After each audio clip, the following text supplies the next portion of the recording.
नमस्कार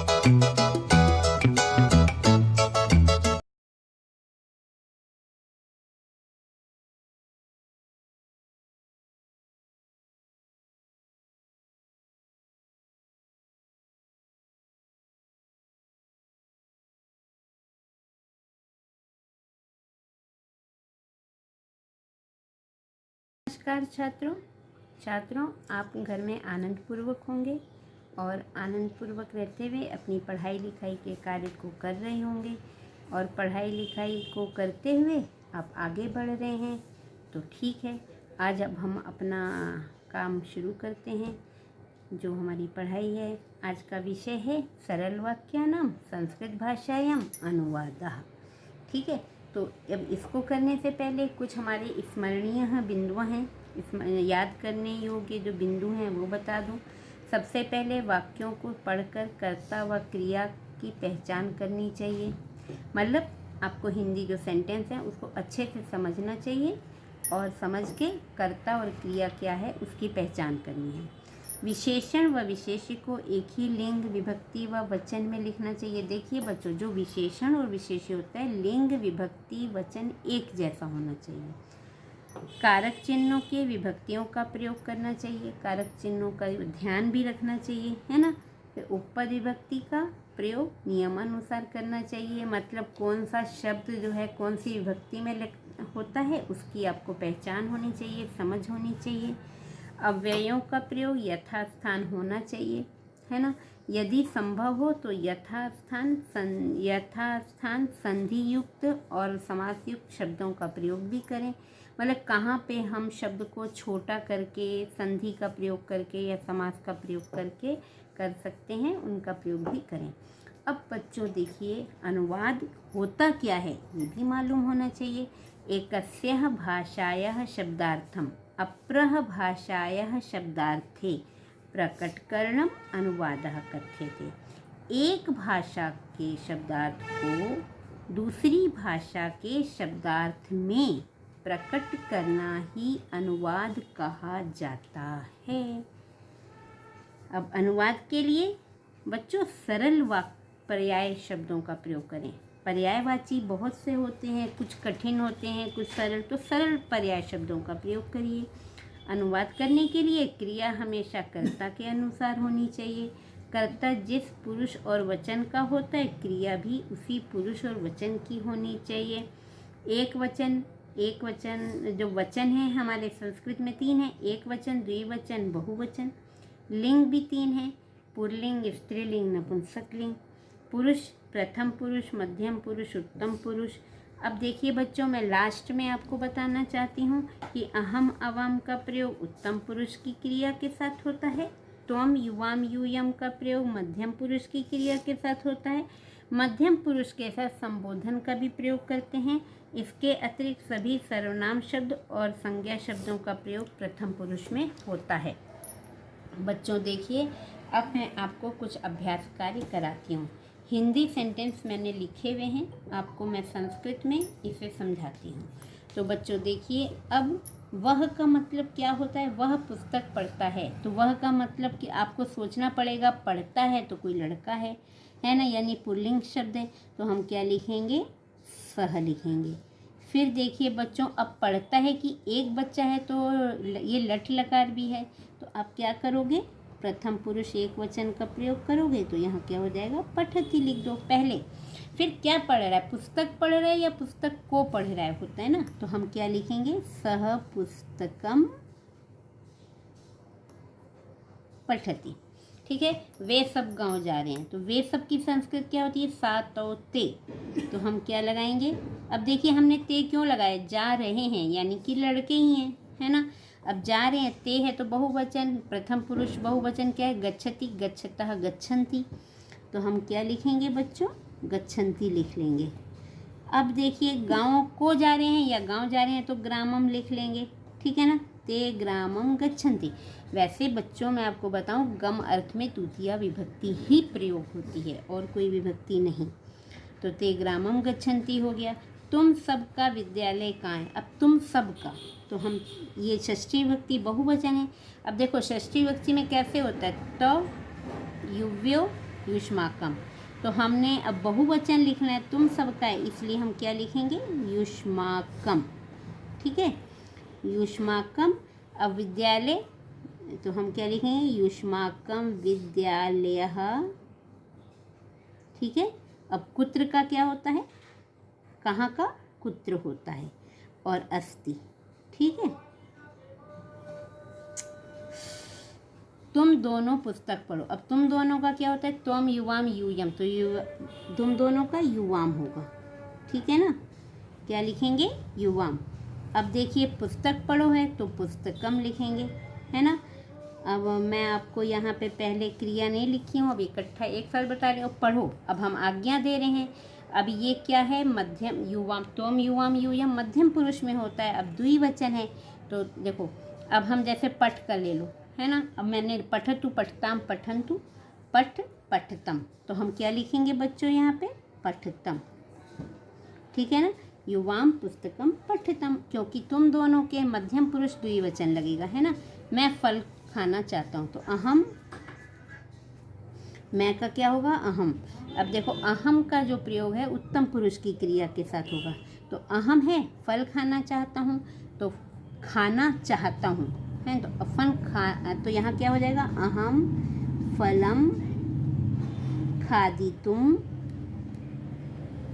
ठीक है, क्या हो जाएगा, अब हम यहाँ पे खाद इच्छा में लिखेंगे। अब देखिए बच्चों, मैं एक बात और आपको यहाँ बताऊँ, है ये जो हमने अगला, अगर अगला वर्ड ई होता है, कोई भी स्वर होता है ना, आ ई ऊ कुछ भी आए तो हम म में हलंत लगाते हैं। अगर कोई व्यंजन वर्ड आता है तो ऊपर बिंदी लगाते हैं। ठीक है, ये बात का ध्यान रखिएगा।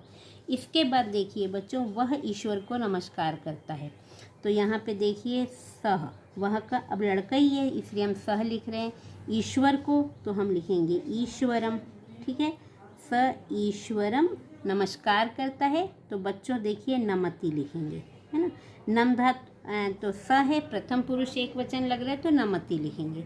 लेकिन बच्चों इसको हम दूसरी तरह से, मैं नीचे लिख के आपको दिखा रही हूँ, सह ईश्वरम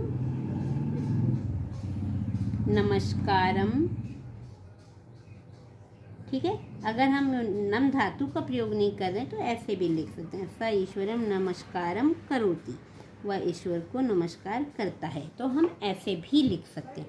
मोहन और सोहन विद्यालय गए, तो मुँह क्या हो जाएगा, मोहनः सोहनः च।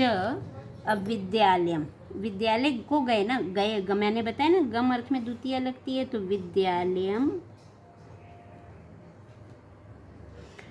अब गए मतलब लंग लकार का लगाना है, तो मोहन और सोहन दो हैं, अब इसमें प्रथम पुरुष का द्विवचन लगेगा, तो क्या हो जाएगा, अगच्छताम। क्या हो जाएगा बच्चों, अगच्छताम। अब पेड़ पर बंदर हैं, पेड़ पर यानी सप्तमी विभक्ति, है ना, तो सप्तमी है तो पेड़ पर क्या हो जाएगा बच्चों, जल्दी से बोलिए बोलिए बोलिए, अच्छा, वृक्षे, वृक्षे। अब बंदर हैं, बहुत सारे बंदर हैं, तो हम क्या लिखेंगे, वानराः, वृक्षे वानराः सन्ति, है ना। कल रविवार था, अब कल रविवार था यानी जो बीते हुए में, यस्टरडे में, तो हम क्या लिखेंगे कल का, हेया, हेया, हेया, है ना। और रविवासरः, संस्कृत में रविवार को क्या बोलते हैं बच्चों, रविवासरः। ठीक है, और था तो आसीत हो जाएगा, है ना, हेया रविवासरः आसीत। आज परीक्षा है, आज का क्या होता है, टुडे, यानी अद्य, संस्कृत में क्या बोलते हैं, अद्य। और परीक्षा एक वचन ही रहेगा, ऐसे ही रहेगा, अद्य परीक्षा अस्ति। बच्चों यहाँ पर मैं आपको एक बात बताना चाहती हूँ कि अगर हम आज का कर रहे हैं, आज तो टुडे यानी अद्य, तो वर्तमान होता है, प्रेजेंट होता है ना, और जो बीता हुआ होता है वो पास्ट होता है, यानी लंग लकार का प्रयोग करते हैं। और आने वाले कल में, जैसे मैंने नीचे लिखा है, आने वाले कल यानी टुमारो में हम श्वः लगाते हैं, तो अहम, अब श्वः क्या है, कल दिल्ली जाऊंगा, तो जाएगा ना, फ्यूचर है, तो हमने संस्कृत में क्या बोलते हैं, श्वः। अहम श्वः, जैसे आप टुमारो बोलते हो ना, भैया श्वः। अब जाने अर्थ में मैंने क्या बताया था अभी आपको बच्चों, द्वितीय विभक्ति, गम अर्थ में द्वितीय विभक्ति लगती है ना। तो अहम श्वः दिल्ली, दिल्ली का दिल्ली द्वितीय विभक्ति हो गया। अब जाऊंगा, ये कौन सा हो गया आपका, लिट लगा यानी कि फ्यूचर है ना। तो जाऊंगा, अब अहम के साथ क्या लगेगा, उत्तम पुरुष एक वचन लगेगा, तो हम क्या लिखेंगे, गमिष्यामि, है ना। क्या हो जाएगा, अहम श्वः दिल्लीम गमिष्यामि। समझ में आया कि नहीं आया आपको। तुम दोनों का युवाम होता है ना, त्वम युवाम यूयम, तो हम क्या लिखेंगे, युवाम पुस्तकम, ठीक है, युवाम पुस्तकम। अब देखो बच्चों, यहाँ पे मध्यम पुरुष द्विवचन लग रहा है तो पठतम, ठीक है। सॉरी, सरस्वती को नमस्कार है, तो यहाँ पे देखिए बच्चों, अभी मैंने थोड़ी देर पहले बताया था वह ईश्वर को नमस्कार करता है, तो यहाँ पे करता है, इसलिए बच्चों हमने सह ईश्वरम नमति लिखा, या सह ईश्वरम नमस्कारम करोति लिख सकते हैं। लेकिन बच्चों सरस्वती को नमस्कार है, यहाँ कोई करता नहीं है, कौन कर रहा है किसी को पता नहीं। तो यहाँ पे हम चतुर्थी यानी कि नमस्कार, यहाँ पे नमः के योग में हम क्या लगाते हैं, चतुर्थी, नमस्कार का नमः हो गया, क्योंकि करता नहीं है ना। तो हम क्या लिखेंगे, सरस्वती का चतुर्थी सरस्वत्यै, है ना, सरस्वत्यै नमः, ठीक है। परिश्रम से ही कार्य सिद्ध होते हैं, तो परिश्रम से तृतीय विभक्ति एक वचन है, तो क्या हो गया, परिश्रमेण, क्या हो गया बच्चों, परिश्रमेण कार्य सिद्ध होते हैं। तो कार्य सिद्ध होते हैं यानी बहुत सारे कार्य हैं, तो कार्याणि, है ना। अब सिद्ध होते का है तो सिद्ध्यन्ति, ठीक है, क्या लिखेंगे, सिद्ध्यन्ति, ठीक है। नदी के दोनों ओर वृक्ष हैं, तो नदी के दोनों ओर यानी कि यहाँ पर देखिए उपपद लग रहा है, उभयता है, तो क्या हो जाएगा, तो द्वितीय विभक्ति लगेगी उसमें, उभयता में, नदीम उभयता, उभयता का दोनों तरफ होता है तो द्वितीय लगाते हो ना, तो इसी तरह नदीम उभयता, वृक्ष बहुवचन है तो वृक्षा हो जाएगा और संति हो जाएगा, ठीक है। खेलने से स्वास्थ्य उत्तम होता है, तो खेलने से क्रीडनेन क्या हो जाएगा बच्चों, क्रीडनेन स्वास्थ्य उत्तम होता है, तो क्या होगा, स्वास्थ्यम, क्रीडनेन स्वास्थ्यम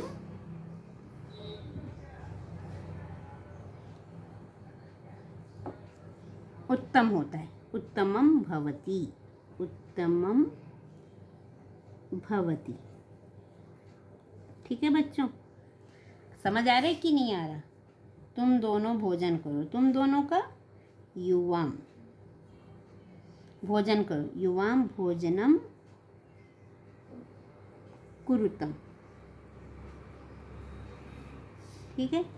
ये आपका मध्यम पुरुष द्विवचन की क्रिया लगी। माता भोजन पकाती है, तो माता का माता लिखेंगे या जननी भी लिख सकते हो, माता भोजनम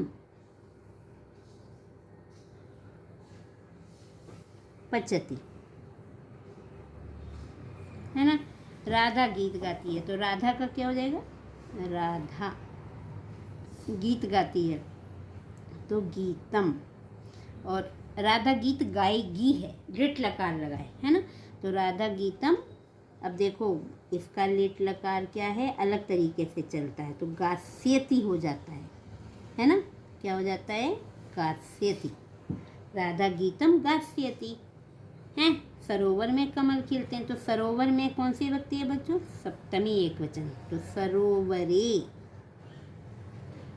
कमल खिलते हैं, कमल बहुत सारे हैं अब खिल रहे हैं, तो हम क्या, जैसे आप पहले लिख लो, विकसंती, बहुत सारे हैं ना खिलते हैं, तो विकसंती लिख लो। अब क्या खिल रहे हैं, कमल, तो क्या हो जाता है, कमलानी, है ना। क्या तुम पढ़ रहे हो।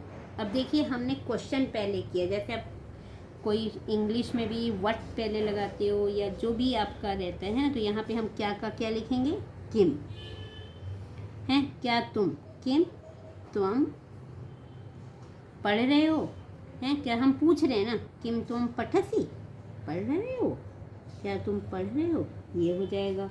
ठीक है बच्चों, इसके बाद देखिए मैं लेख लिखता हूँ। मैं का क्या होता है, अहम, है ना। अहम के साथ उत्तम पुरुष एक वचन लगेगा, अहम। मैं लेख लिखता हूँ, अहम लेखम। अब यहाँ लेख को लिखो या लेख लिखो, अहम लेखम लिखामी, उत्तम पुरुष एक वचन लगा इसलिए लिखामी हो गया। सरला घर जाना चाहती है तो सरला गृहम गंतुम। अब सरला है ना, प्रथम पुरुष एक वचन लगेगा इसलिए इच्छति हो जाएगा, है ना। सज्जन परोपकार के लिए जीते हैं। तो बच्चों यहाँ पे जगह कम है, मैं इसको नीचे लिख देती हूँ तो क्या हो जाएगा, सज्जना। ये 24 नंबर का है, ठीक है। सज्जना परोपकाराय, और जीते हैं बहुवचन है ना, इस और सज्जना बहुवचन लिखा इसलिए जीवंती। ठीक है। फूलों पर भौरे गुंजायमान है, फूलों पर यानी बहुत सारे हैं तो यहीं पे मैं इसका लिख देती हूँ। फूलों का क्या हो जाएगा, पुष्पेशु, है ना। तो पुष्पेशु, और भौरे का क्या होता है, भ्रमरः, है ना, गुंजंती, हैं, पुष्पेशु भ्रमरः गुंजंती। ठीक है बच्चों, देखिए इस प्रकार से मैंने आपको यहाँ पे समझाया है। तो देखिए बच्चों, यहाँ पे जो मैं समझाई हूँ, आशा है आपको समझ में आ गई होगी। और अगर कोई बात समझ में नहीं आई है कि इसको ये कैसे हुआ, तो आप हमसे निसंकोच पूछ सकते हैं। और मैं आशा करती हूँ कि अगर आपको समझ में नहीं आई है तो आप हमसे पूछेंगे। धन्यवाद।